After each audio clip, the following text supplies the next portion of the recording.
एक गांव में एक जवान लड़का रहता था जो अपने आलस से और काम चोरी के लिए मशहूर था। सभी गांव वाले उसे आलसी कहकर बुलाते थे क्योंकि वो पूरे दिन एक पेड़ के नीचे लेटा रहता। लेटे लेटे वो अपने भविष्य के बारे में सोचता और अच्छे अच्छे सपने देखते रहता। उसके दिन इसी तरह आलस में गुजर रहे थे।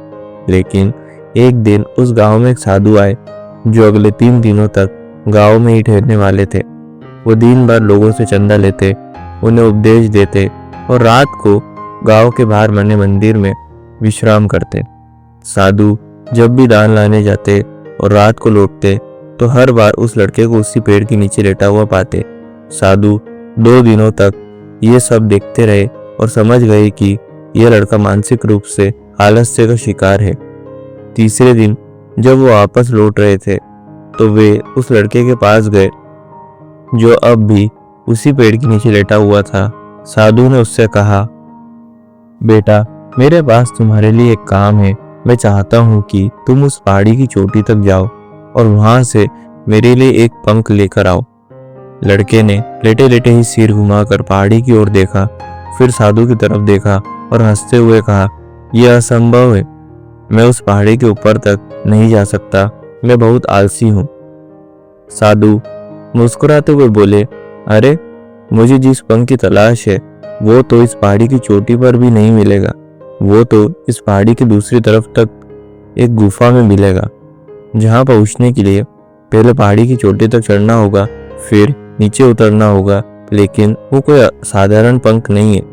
वो बहुत ही दुर्लभ और सुंदर पंख है जो रोशनी बिखेरता है।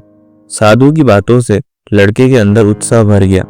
उसने पहले कभी ऐसे किसी पंख के बारे में नहीं सुना था और ऐसे रोमांचक सफर की कल्पना करके ही वो भीतर से उत्साहित हो उठा। इसीलिए उसने साधु की चुनौती स्वीकार कर ली और पहाड़ी की ओर चल पड़ा। लेकिन चढ़ाई लंबी और कठिन थी।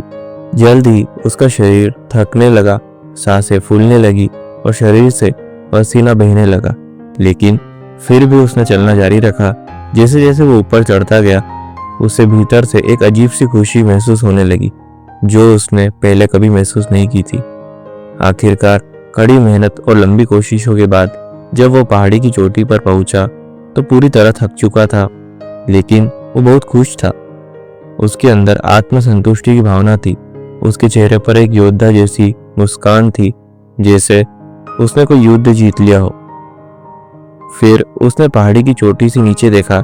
एक बेहद मनमोहक नजारा था, लेकिन असली चुनौती तो अभी बाकी थी, क्योंकि उसे उस पहाड़ी से नीचे भी उतरना था और उस गुफा को ढूंढना था जहां पंख मिलने की बात कही गई थी।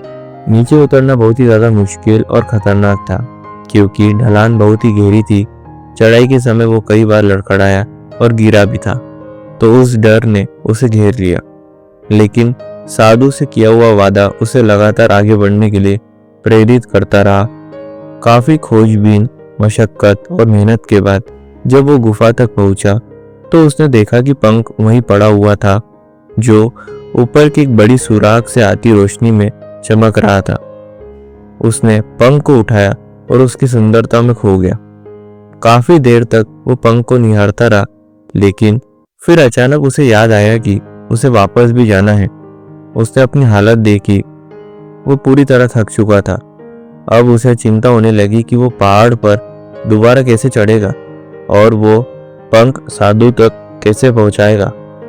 एक पल के लिए उसने हार मानने की सोची, लेकिन फिर उसे वो खुशी और गर्व याद आया जो उसने चोटी पर पहुंचकर महसूस किया था। उसे एहसास हुआ कि उसके अंदर अब भी इस सफर को दोबारा पूरा करने की ताकत और हिम्मत है। वो दोबारा चढ़ाई करने लगा। मांसपेशियों में दर्द था। कमजोरी की वजह से उसके पैर कांप रहे थे, सांसें तेज थी। वो कई बार गिरा भी, लेकिन उसने हार नहीं मानी। वो खुद को लगातार प्रेरित करता रहा।